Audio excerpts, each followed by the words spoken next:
On our silver wedding anniversary, my husband gave me divorce papers instead of a gift. 25 years is long enough, he announced in front of all our guests. I want someone young now, and you need to be out of the condo by tomorrow. He seemed to have forgotten that my parents gifted me that condo. His mother, Celeste Price, just smiled silently. I rose, took the microphone, and said something that left him speechless. That night, Naomi Sterling woke up to whispers from behind the bedroom door. Her husband, Darren Price, was on the phone with his mother again, at 3 a.m. His voice sounded strangely excited. Naomi lay still in the dark, catching snippets of the conversation. "We have to do this right," Darren's voice insisted. "She won't suspect a thing." "Of course not, son," his mother replied. Naomi tensed. What were they plotting in secret? And why now, just a few weeks before their milestone anniversary? The hardwood floor creaked as Darren returned to the room. Naomi quickly shut her eyes, pretending to be asleep. He slipped into bed carefully, but she could feel his body was stiff, restless. The next morning, everything felt odd. Darren was unnaturally affectionate. "Naomi, my love," he said, kissing her cheek. He smelled of expensive cologne. "How about we choose the restaurant for our anniversary today? I want everything to be perfect." "Perfect?" Naomi raised an eyebrow. In 25 years of marriage, Darren had never been so enthusiastic about a family celebration. She always organized everything, and he only found fault. "Fine," she replied carefully, watching him rush off to work. His cell phone was on the nightstand. The screen lit up with a notification. Naomi couldn't help but look. It was a calendar reminder. Call S at 11 a.m. "Hey, Dee," she asked casually, watering the window plants. "Who's the S you have in your contacts?" Darren spun around abruptly. For a second, Naomi saw panic flash in his eyes, but he quickly calmed himself. Sanchez, a colleague from Seattle, just consulting him on a work issue." A lie. Naomi knew her husband like the back of her hand. When he lied, his left eye always twitched, just as it was doing now. "I see," she replied with a smile, but deep inside, her chest tightened. Once he left, Naomi stood by the window, gazing at the gray October sky over Georgetown. 25 years. A quarter century. They met in college. She was a brilliant accounting student. He was an up-and-coming manager. They married for love, dreaming of children and a big family. But children never came. Doctors found nothing wrong, but the miracle never happened. Darren took it hard, especially when his mother, Celeste, started making passive-aggressive comments about grandchildren. In time, they accepted being childless and focused on the positives, more time for themselves, for travel, and for career advancement. But something vital had shifted between them. A knock on the door pulled her from her thoughts. Standing there was Celeste Price, her mother-in-law, with her usual frigid smile. "Naomi, dear," she said, entering the condo without waiting for an invitation. "How are you? Are you preparing for the party?" Celeste always treated Naomi with exaggerated courtesy, but maintained a great distance. In 25 years of marriage, she never once called Naomi her daughter. "Slowly but surely," Naomi replied, leading her to the living room. "Darren wants to celebrate at a restaurant." "Very good," Celeste responded brightly. "A respectable venue with guests. Doing everything at home just doesn't show how important the date is." She began looking around the living room as if evaluating it. Naomi knew that look. It always made her feel, without a single word being spoken, that Celeste's suburban mansion was larger and better decorated. "By the way, Naomi dear," Celeste said, settling into an armchair, "I've been thinking about the future. Darren is not so young anymore. He's 53. And, well, we don't have grandchildren. Don't you think it would be a good idea to write a will for the grandkids, just in case?" Naomi felt a chill. "What grandchildren, Celeste? We don't have children." "Well, for my nephews," she said dismissively, waving her hand. "I have 2 nephews, good boys, studying, working. If we don't, the government will take everything. Naomi slowly placed her teacup on the table. "And where do you keep the condo papers?" Celeste suddenly asked, as if it were a casual afterthought. "I'm just thinking about the boys' future. The nephews, the young people." That was it. Naomi understood the subtext. "They're in the safe," she replied dryly. "But why do you ask?" "Oh, just in case. You never know what might happen. It's good to know where things are." When Celeste finally left, Naomi sat in silence, piecing things together. The late-night call, Darren's strange burst of affection, and now Celeste's pointed questions about the house title. Bit by bit, the puzzle was forming, and she did not like the picture. She went to check Darren's computer. He had never changed the password before. He always used a simple key, the date they met. But it didn't work this time. Her heart raced. In 25 years, he had never kept secrets from her. She tried his birthday. Nothing. She tried his mother's. Nope. Then it occurred to her to try their wedding date, but in reverse. It worked. The browser history opened, and what she saw gave her a knot in her stomach. How to divorce when shared assets exist. Spousal rights in property division. Legal advice for separation. He had searched all of this over the past 2 weeks. With trembling fingers, she scrolled page after page. How to keep the condo in a divorce. Legal tricks for dividing assets. Suddenly, her phone rang. It was her friend, Candace. "Naomi, you won't believe what I saw. You're Darren. I saw him at a jeweler's in Tyson's Galleria with a young woman. They were looking at rings. She was clinging to him, hugging him like nothing."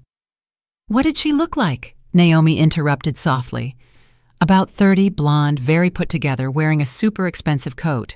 Pretty, but she looked superficial. And they were so openly affectionate. "Are you okay, Naomi?" "Yes," Naomi lied. "Everything's fine." But nothing was fine. That evening, Darren returned with a bouquet of roses and a box of fancy chocolates. "For my one and only true love," he said confidently, kissing her lips. One and only. How ironic, Naomi thought. She looked him straight in the eye. "We need to talk seriously about our future." Darren tensed. It was subtle, but she saw it. "Talk about what?" he asked, turning on the TV, pretending to be absorbed in the programming. "Everything's fine, right? The anniversary is in 1 week. All our friends will be there. Let's not spoil the mood with serious topics. We'll talk after the party, okay?" After the party. That meant something big was planned for the party itself. Naomi nodded, feigning acceptance, but felt an icy coldness within. After 25 years, she knew her husband well. He was preparing something, calmly and coldly, involving his mother and surely a lawyer. What Darren didn't know was that Naomi had an ace up her sleeve, something that could unravel all his plans. And for now, she wasn't going to tell him a thing. The next day, Naomi woke up with a knot in her stomach, as if a terrible tragedy had struck the day before and she was just learning to live with it. Darren left early without breakfast. "I have a meeting," he said. A meeting, Naomi thought bitterly. She knew exactly who that meeting was with. At 11 a.m., the home phone rang.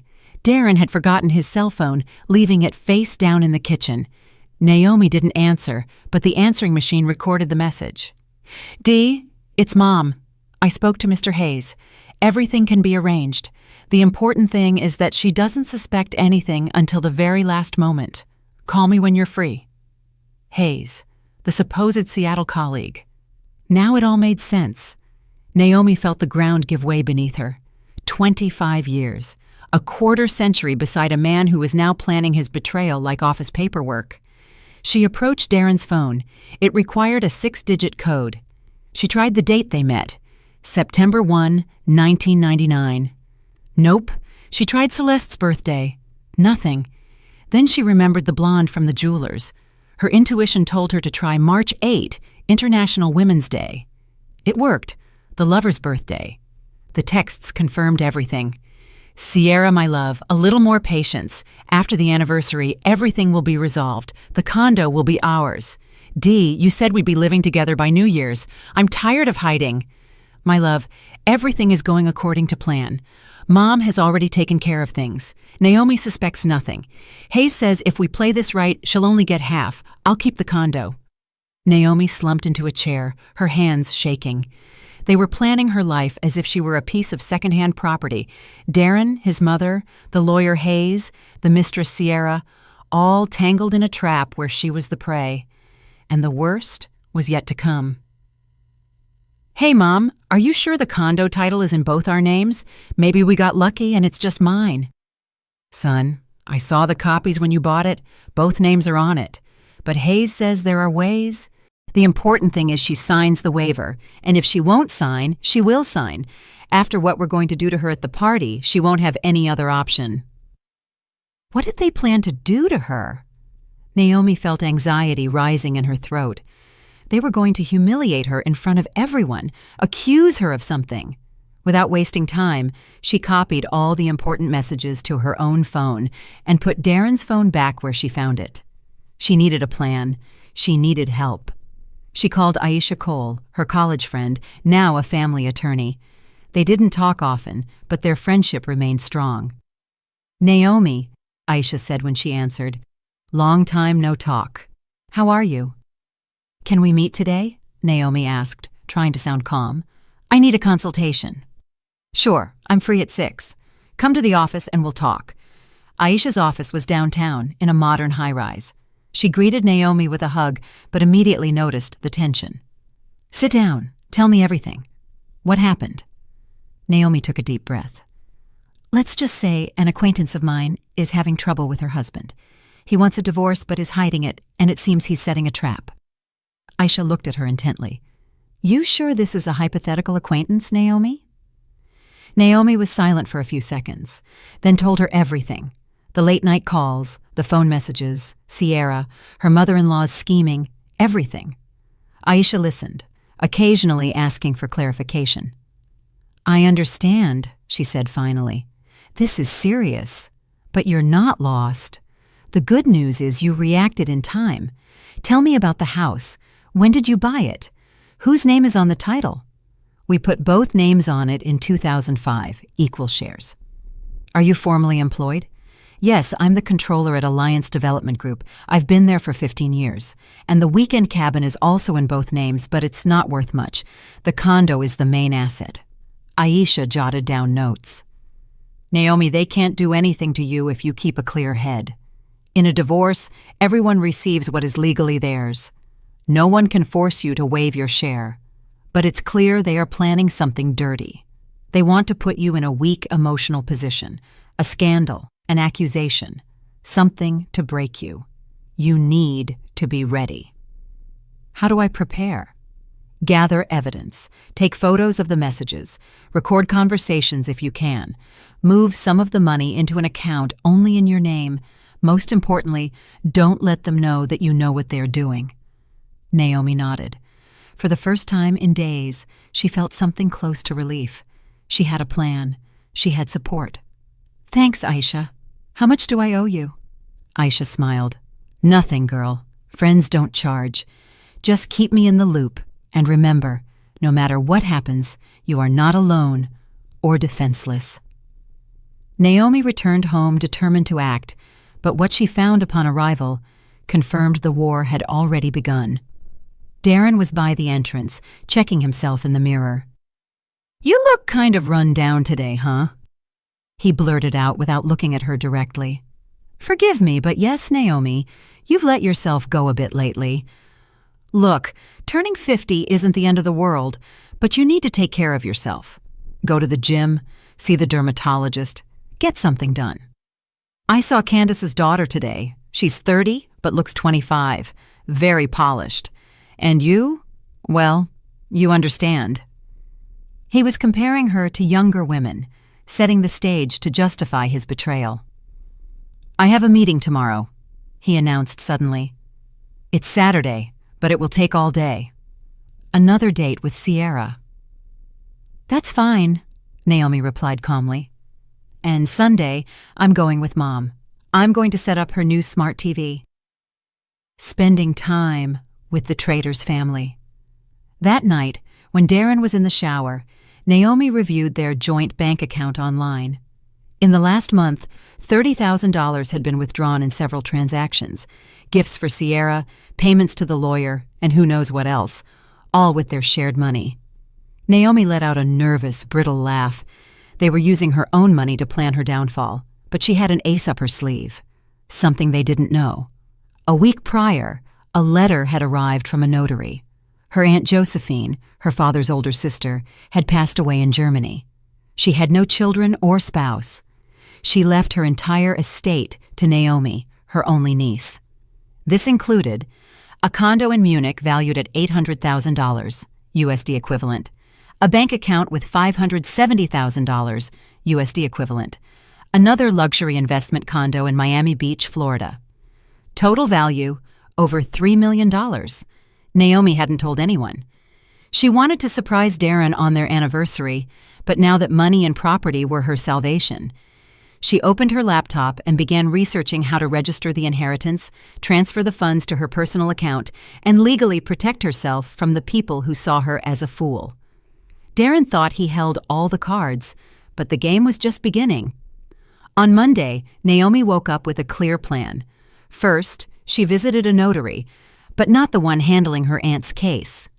She went to see an old acquaintance, Mr. Perry, the real estate lawyer who had helped them purchase the condo years ago. Naomi Sterling, how many years? And how is Darren Price doing? Mr. Perry, an older gentleman, greeted her with a smile. Mr. Perry, I need your help, she said, entering his office, but it has to be strictly confidential. The lawyer's face grew serious. Sit down. I'm listening. Do you remember our condo on M Street in Georgetown? You did the title work in 2005. Of course. A very good unit in a fine building. Do you recall who purchased it first? I mean, where did the money come from? Mr. Perry frowned, opened an old file, and searched for a moment. Here it is. It was an unusual case. The money came directly from your parents' account, and in the deed of gift, you are listed as the sole recipient. Darren was added 2 months later, as your husband. Naomi felt a surge of warmth in her chest. So, it's formally a premarital asset? Formally, yes. Your parents gifted it to you before Darren's name appeared on the documents. In case of divorce, that can make all the difference. He could only claim something if he proves he invested in major renovations. Naomi smiled faintly. Darren never spent a dime on the condo. She had done everything herself. Could you give me a confirming document? Of course. Come back tomorrow afternoon. It will be ready. Leaving the office, Naomi felt different. After so many days, she finally felt strong, protected. But what awaited her at home left her breathless. A courier delivered a thick envelope from Germany, the final papers for Aunt Josephine's inheritance. Naomi read the lines with the help of a summary. A condo in Munich valued at $800,000, a bank account with $570,000, and the luxury investment condo in Miami Beach. More than $3 million in total. She sat in the living room. She was now a wealthy, independent, free woman, but Darren shouldn't know. Not yet. Her phone rang. It was Darren, his voice overly cheerful. Naomi, my love, I was thinking, what if we really celebrate our anniversary? Colleagues, friends, everyone. Why such a big deal, Dee? Why? It's 25 years. A silver anniversary. I want everyone to see what a perfect family we have. I already reserved the ballroom at the Watergate Hotel for 100 people. 100 people for her public humiliation. Isn't that expensive, Darren? We're supposed to be saving. Don't worry about it, he interrupted. The money is there. The important thing is the impression. We'll invite my boss, yours. Everyone needs to see how happy we are. What a cynical lie. Fine, Naomi said calmly. Whatever you say. Perfect. I have a meeting with some partners. We'll talk tonight. Partners? Naomi knew what that meant. In the afternoon, Celeste Price arrived with a gift. Naomi, dear, she said in a sugary voice, handing her an envelope. This is from me to you. It was a consultation with an excellent family lawyer. Just in case, you never know. Naomi opened the envelope. A business card.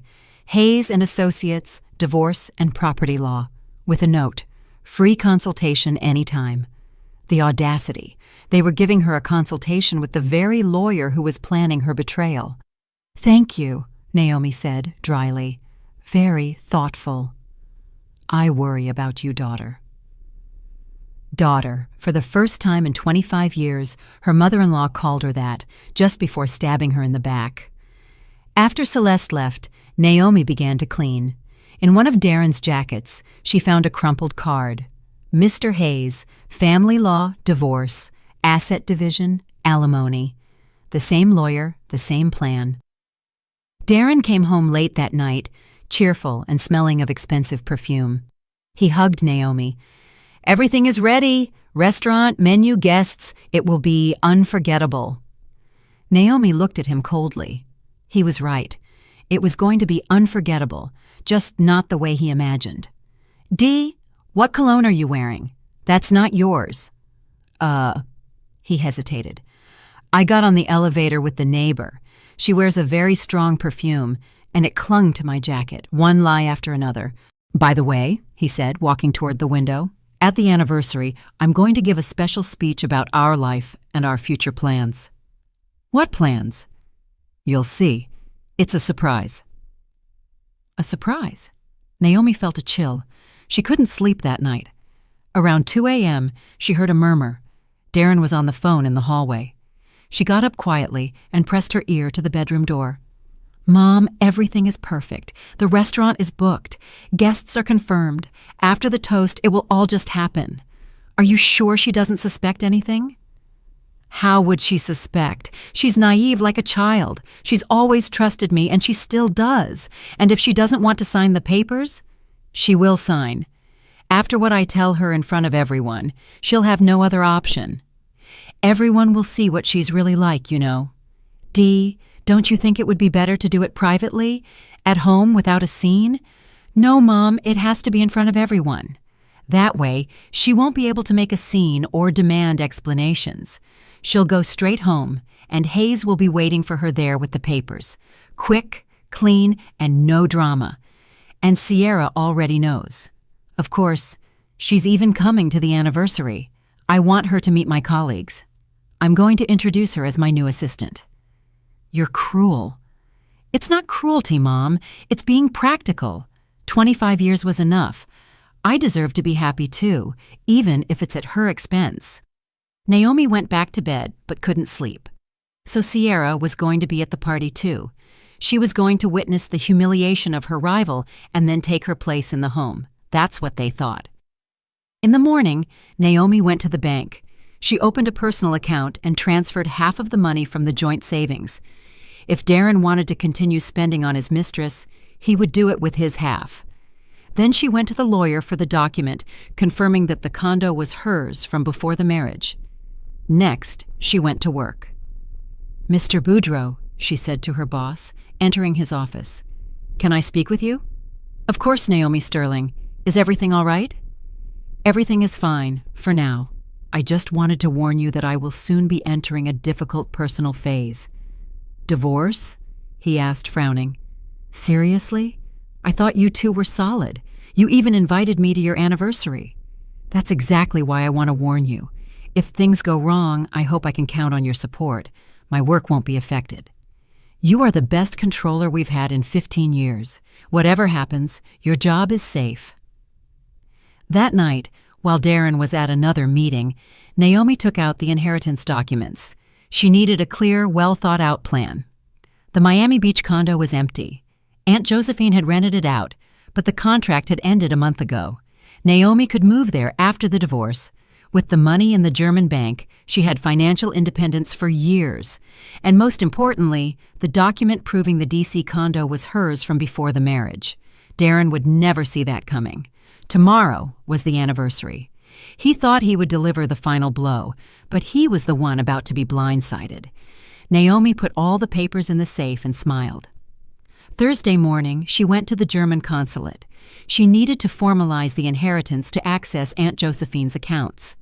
The consul, an older gentleman with a neatly trimmed beard, reviewed the documents carefully. "Everything in order, Mrs. Sterling. Your aunt was a very prudent woman. The bank accounts will be unlocked in 1 week. And regarding the Miami Beach condo, ownership passes to your name immediately. Here are the papers. You can dispose of it as you wish." Naomi carefully put the documents in her bag. She now owned 3 properties, over $1 million in cash, and, most valuable of all, complete freedom. That same day, she opened another account in euros to prepare for the international transfer. The bank advisor, a young woman, looked at the numbers in the papers with wide eyes. "Wow, you did very well with the inheritance, didn't you?" "Yes," Naomi smiled. "My aunt was an incredible woman." Leaving the bank, she felt a weight lift from her. For the first time in years, she felt truly free and independent. She no longer cared what Darren planned. That was no longer her problem. But the surprise waiting for her outside the Watergate Hotel was a sharp blow. She had gone to check on the anniversary party arrangements, and right by the entrance, a young blonde woman in an expensive coat was talking on the phone. "Dee, my love, it's incredible," Sierra was saying in a sickly sweet voice. "The ballroom is huge, the decor is divine. You promised we'd live in a huge condo soon, and I can already imagine hosting parties there." It was Sierra, her husband's mistress. She was only a few feet away, talking excitedly about the life she would have with him. Naomi stood still, watching her. There was no doubt she was pretty, about 30, great figure, well-kept hair, perfect nails, but her eyes were empty, cold, and calculating. "Of course, I understand tomorrow will be difficult," Sierra continued.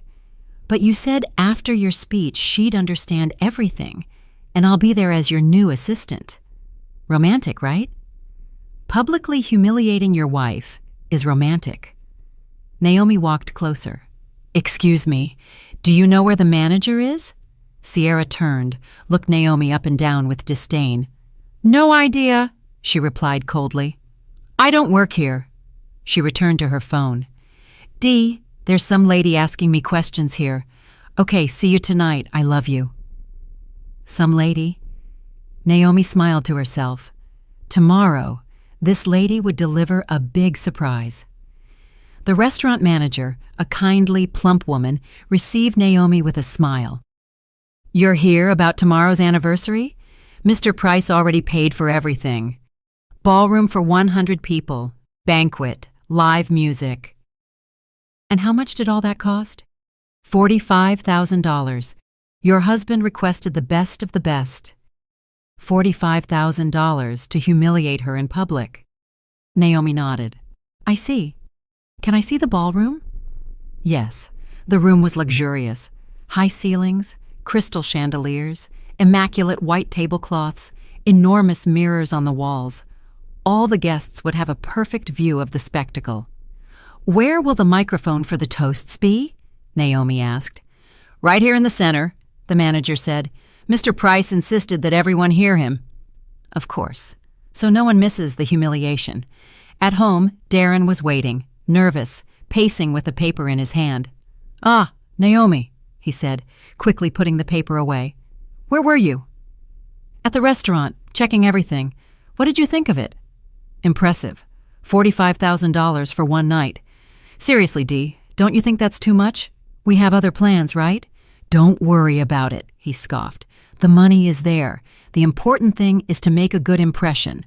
On the guests or on the mistress?" That night, Celeste Price arrived, completely excited.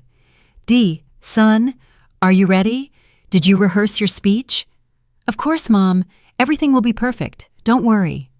She patted his shoulder. "Your speech will be a success. Everyone will see that you made the right decision." The right decision. Naomi watched them from the kitchen, the rage building inside. "Mom, what if she makes a scene?" Darren asked. "She won't," Celeste replied confidently. "With so many people, she'll hold it together. She's an educated woman. They'll settle things at home. And Hayes, is he ready?" "Yes, the papers are done. All she needs to do is sign. After your speech, she'll have no choice." Naomi quietly went to the bedroom and took her own papers from the drawer. She had everything ready.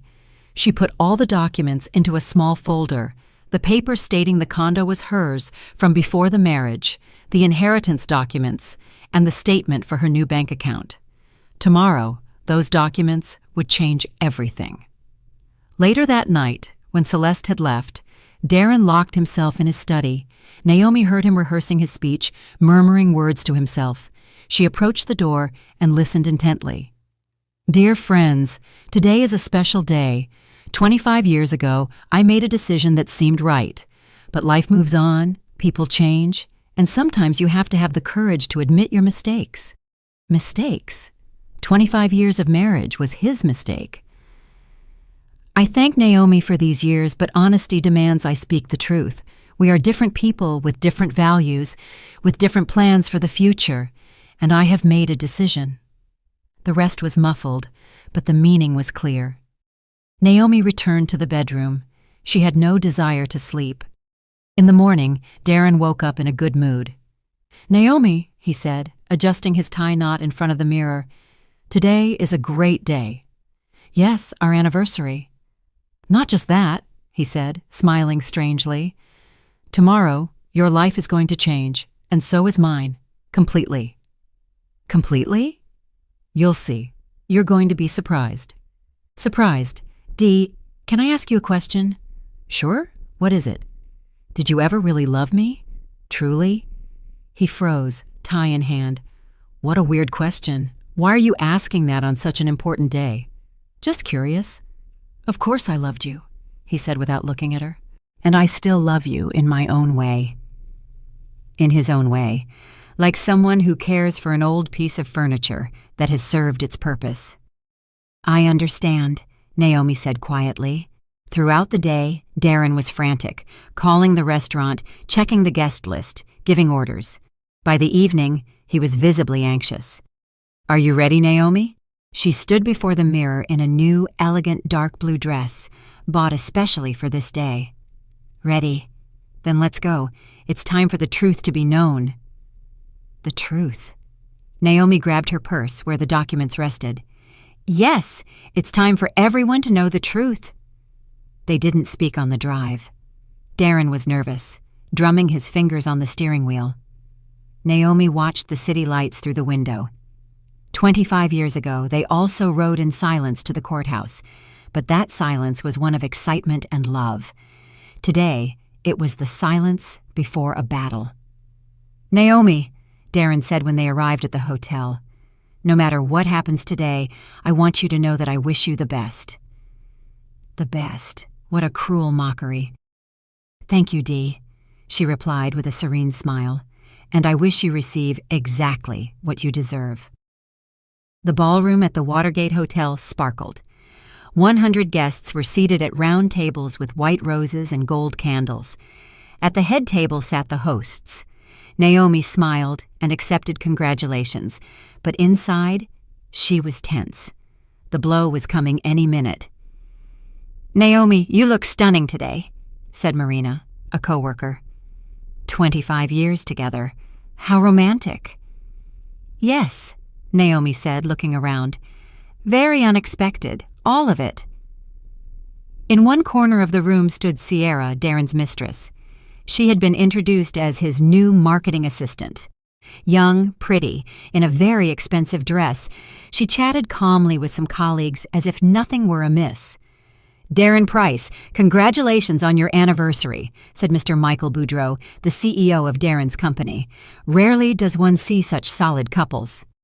Thank you, Mr. Boudreau, Darren replied, shaking his hand. Today is a special day. I even prepared a very special speech. A speech. Naomi's throat went dry.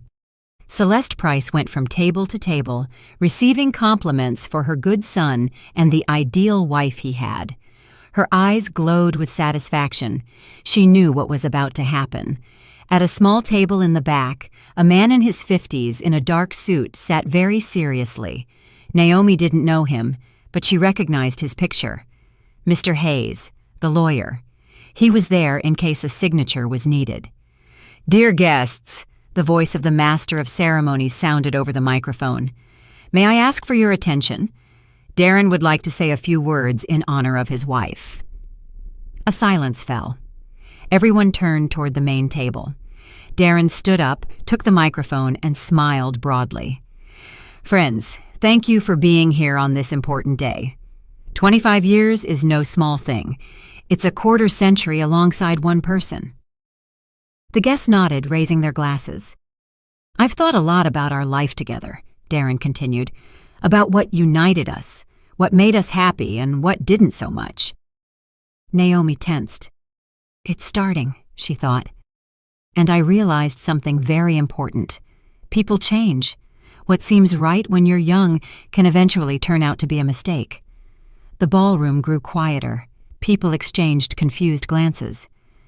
25 years ago, I chose the woman who would be my life partner, guided by youthful emotions, but life taught me to see things more clearly. "Darren," Naomi murmured, "what are you talking about?" "The truth, dear. It's time to stop lying to ourselves." He turned to the guests, his voice harder, firmer. "Dear friends, I want to be honest with you and with myself. For 25 years, I endured a life with a woman who is not right for me. A gray, boring woman who doesn't know how to be the partner of a successful man." The ballroom erupted in surprised murmurs. "Darren, are you crazy?" someone yelled. "Quite the opposite," he said calmly. "I'm finally thinking clearly. Naomi needs to understand this. Our marriage is over. I'm filing for divorce." The room was stunned. Some gasped. Others held their hands to their chests. His mother, Celeste, smiled triumphantly. "Furthermore," Darren continued, feeling emboldened, "I want a fair division of assets. Naomi must leave the condo. It's time for a new life, new relationships." He looked pointedly at Sierra, the blonde, who stood in the back, barely concealing a victorious smirk. "Is this a joke?" a woman asked, bewildered. "Are you in your right mind, Darren?" his boss demanded. "More than ever," he replied coldly. "I have the right to be happy, and I'm going to exercise it. Naomi will receive what the law dictates, and we will separate on good terms." "And that young girl is your new conquest?" one of Naomi's friends shouted, pointing at Sierra. "Sierra is a wonderful woman. She understands what I need," Darren said openly, "unlike other people." That was enough. Naomi slowly rose and gently took the microphone from her stunned husband. "Thank you, Darren," she said in a quiet, almost sweet voice. "Very honest." The room fell silent. Everyone expected tears, drama, for her to run out. "You know, dear friends," Naomi continued, "Darren is right about one thing. Enough of the lies, and I want to speak the truth, too." Darren frowned. This was not in his script. "The truth is, I knew about this whole charade for 3 weeks. I knew about Sierra, about the lawyer Hayes, who's right over there in the corner, and about your plans to make me waive my rights to the condo." Mr. Hayes turned pale and tried to slip out unnoticed, but annoyed guests blocked his path. "Naomi, what are you talking about?" Darren tried to interrupt. "That your plan fell apart, darling. You see," she said, pulling a folder from her purse, "you made a tiny mistake. Our condo is not a shared asset. It was a gift from my parents, in my name, before the marriage. I have the document from the real estate lawyer." Darren took a step back. "That can't be!" "And what's more," Naomi continued, 3 weeks ago I received an inheritance from my Aunt Josephine in Germany, a condo in Munich, another luxury condo in Miami Beach, and over $1 million in cash." The silence in the room was absolute. "So, Dee, what property division are you talking about?" "You'll get half of the cabin and half of your car. Everything else is mine." Sierra, against the wall, turned paper white. "And now, the fun part," Naomi said with a smile. "Do you know how much your successful man spent on this little play to publicly humiliate his wife? $45,000 of our joint savings." The guests began to murmur in outrage. "But I'm not spiteful," Naomi continued. "Darren, you are free. Take your wonderful woman, as you called her, and live wherever you like, just not in my condo." "Wait," Darren whispered. "We can talk about this." "There's nothing to talk about. I'm filing for divorce tomorrow. Hayes can leave. I don't need him anymore." She then turned to the guests. "Dear friends, I apologize for ruining your evening, but sometimes the truth is more important than appearances. Thank you for coming. Now you know who is who." Naomi placed the microphone on the table and walked toward the exit. Behind her, a scandal erupted. "Darren, you are a complete scoundrel!" a woman yelled. "How could you do that to your wife? 25 years and you pull this?" Sierra tried to leave discreetly, but a furious group of guests blocked her path. "And what about you, homewrecker? Did you think stealing another woman's husband would be easy? Have you no shame?" Celeste Price went from table to table, trying to explain, but no one listened. Meanwhile, Naomi walked out of the restaurant and breathed the cool night air. Freedom. She paused at the door and looked back at the chaos inside. Through the large windows, she could see the house of cards Darren had built over months collapsing. He was in the middle of the ballroom, pale, confused, like an actor who had forgotten his lines. The microphone lay on the floor, guests yelling around him. Mr. Michael Boudreau, the CEO, approached him. "Darren Price, I am deeply disappointed in you after this show. I think we will have to review your position in the company." "But Mr. Boudreau, you don't understand," Darren stammered. "It's not what it looks like. Naomi twisted everything." "Twisted?" interjected Marina, one of Naomi's co-workers. "We all heard what you said. 25 years enduring a colorless woman? Aren't you ashamed?" In another corner, a different scene unfolded. Sierra, finally realizing her dream of living in a luxury condo was over, pushed her way through the angry guests. "Dee!" She grabbed Darren's sleeve. "What's going on? You promised me a condo. Where's the money you gave me for our new life?" "Shh," Darren whispered, nervously looking around. "Not here." "Why not here?" Sierra yelled, growing hysterical. "I've been waiting for 3 months. You said we'd live like kings after the divorce, and now what?" Guests turned, curious, some already recording on their cell phones. "Stop it," Darren pleaded. "We'll talk later." But Sierra let out a bitter, almost hysterical laugh. "Talk about what? You don't have a condo or money. You fooled me." She turned to the guests. "Do you want to know the truth? This successful man promised me riches for 3 months. He bought me jewelry with his wife's money. He promised me a huge downtown condo." "Sierra, shut up!" Darren screamed in desperation, but it was too late. "And he also took out loans using their shared assets as collateral," she spat out, getting carried away. "He thought his wife would never find out. He took $20,000 from Chase Bank and another $15,000 from Wells Fargo. He spent it all on me." The room was silent. Even Naomi hadn't known about that. Celeste Price, who had tried to be inconspicuous, rushed toward him. "Dee, son! What is this woman saying? What loans? What inheritance of Naomi's?" "Mom, now is not the time," Darren mumbled. "Not the time. I mortgaged my mansion to give you money for the lawyer. And now what? How am I going to pay? Another blow." Even his mother was now in debt because of his scheme. "Wait, wait," one of the guests intervened. "Did I understand correctly? The 3 of you planned to deceive Naomi?" "No, 3, 4," Sierra injected venomously. "The lawyer Hayes, too. He was going to make her sign the waiver to the condo."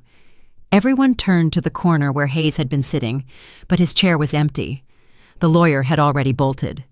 "Snake!" Celeste Price shrieked, lunging at Sierra. "This is all your fault. You drove my son crazy." "My fault?" Sierra retorted indignantly. "It was your son who groomed me. He told me his wife was a fool, that he'd manipulate her easily." Men separated them just as a fight almost broke out. "What a disgrace," a woman said loudly. "Mr. Boudreau, doesn't Naomi work for you?" "Yes, and she is the best controller I've had in 15 years, the CEO said firmly. After this circus, the only thing I'm going to do is raise her salary. And this guy," he looked at Darren with contempt, "should look for another job. With this reputation, he won't get far." Darren went back and forth between his mother, his mistress, and the indignant guests, trying to fix something.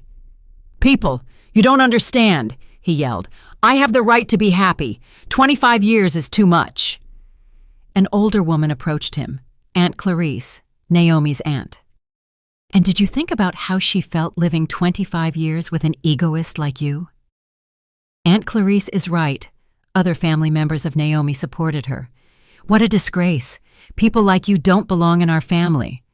"Good thing Naomi found out in time," added her cousin Dwayne. "Otherwise, you would have kept fooling her whole life."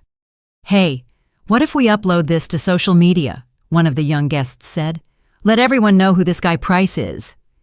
"Yes," others agreed. "We have to trend the hashtag #SilverAnniversaryTraitor." "No, wait," Darren begged. "Don't do it. This is my private life." "Private?" Sierra laughed. "You humiliated your wife in front of 100 people, and now you care about privacy?" Slowly the guests began to leave, first Naomi's family, then her coworkers, and then their acquaintances. As they left, each one gave their opinion. "Darren Price," a colleague said on his way out, "after tonight, don't even say you know me." "What a shame for the family," a neighbor muttered. "And now, how is he going to face people?" "You're trash," one of the men said bluntly as he passed. "You exposed your wife like she was a joke in front of everyone." Half an hour later, only the protagonists of the drama remained in the ballroom: Darren, Celeste, Sierra, and a few waiters watching curiously. "Now what?" Sierra asked, fixing her disheveled hair. "Do you have any money at all, Dee?" "Where from?" he complained. "I spent it all on the party and your gifts. And the loans? Who's going to pay them?" "I don't know. Maybe I'll sell the car." "The car?" Sierra laughed bitterly. "Are you crazy? That won't even cover the debt. And what about me? I left my ex for you." "I don't know," Darren repeated. "I don't know what to do." Celeste Price sat with her face in her hands. "And what am I going to tell Hayes? He charges for every consultation, and I even put my house up as collateral." "Mom," Darren said, approaching her, "we'll find a solution." "A solution?" She lifted her face, her eyes red. "In my 70s, I'm left homeless because of your foolishness." Then Sierra stood up, adjusted her purse, and said, "You know what? I'm leaving.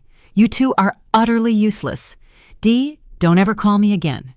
And the money you owe me for the last 3 months? Forget it. Consider it a payment for this life lesson." She paused at the door and turned. "Your wife is one badass woman. It's a shame I only met the real her today. Those are the women who deserve respect." She left, the sound of her heels echoing sharply. Darren and his mother were left alone in the ballroom amidst half-eaten plates and spilled glasses. "Dee," Celeste said softly, "what if it's not too late? What if we go see Naomi and ask for forgiveness?" Darren shook his head. "It's too late, Mom. You saw her face. She will never forgive us." "Then what are we going to do?" "I don't know," he repeated for the third time.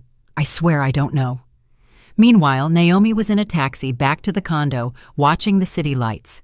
In her purse, she carried the titles to 3 properties and a bank statement showing over $1 million. The driver, an older man, looked at her in the rearview mirror. "Beautiful night, isn't it?" "Yes," Naomi said, smiling. "Very beautiful. You could say it changed my life." "That's good. Some days just change everything." "That's exactly right," she replied. Everything changed. And indeed, her life changed forever. 3 months later, Naomi was in court, watching the life of the man she had been married to for 25 years fall apart. Darren looked 10 years older, gray hair, a worn face, a cheap suit instead of his usual expensive ones. The judge, an elderly woman with glasses, reviewed the documents carefully. "Very well," she said finally. "The court decides the following. The condo on M Street in Georgetown is the separate, premarital property of Mrs. Naomi Sterling and is not subject to division." Darren panicked. His lawyer, no longer Hayes but a young public defender, just threw up his hands. The cabin property is considered marital property and is divided in half. The same goes for the Lexus ES300 car. Your Honor, Darren's lawyer stood up. My client used that car for work. Denied, the judge replied dryly. The car was purchased with common marital funds. Naomi said nothing. Her friend and lawyer, Aisha, smiled discreetly. Everything was going according to plan. Furthermore, the judge continued, it was proven that Mr. Darren Price concealed significant debts from his spouse, a $20,000 loan at Chase Bank, a $15,000 loan at Wells Fargo, and an $8,000 quick loan. The total debt is $43,000. But those are his personal debts, the young lawyer protested. According to Family Code Section 39, the judge replied calmly, debts incurred during the marriage are the responsibility of both parties. However, since the money was not used for family welfare, but for the personal affairs of the petitioner, he shall be solely responsible for their repayment. Darren went even paler. $43,000 in debt, and it was all his. This court solemnly decides, the judge concluded, to dissolve the marriage between Darren Price and Naomi Sterling. The respondent retains the condo and all bank accounts. The petitioner retains half the cabin value and half the car's value. No alimony is assigned, as there are no minor children. The gavel strike marked the end of a 25-year marriage. Leaving the courthouse, Naomi felt a strange peace, as if a great weight had finally been lifted. Naomi! Darren shouted. Wait! She turned. Her ex-husband stood on the steps, clutching a folder of documents. What do you want to say? Forgive me, he said in a low voice. I was a selfish fool. You didn't deserve what I did to you. Naomi looked at him closely. Was it sincere remorse, or did he just want to make her feel bad? Darren, she said calmly, I don't hold a grudge. We're just very different people. You wanted an easy life at others' expense. I am used to fighting for what is mine. Could we see each other sometimes, as friends? No, Naomi replied, softly but firmly. I'm sorry, but no.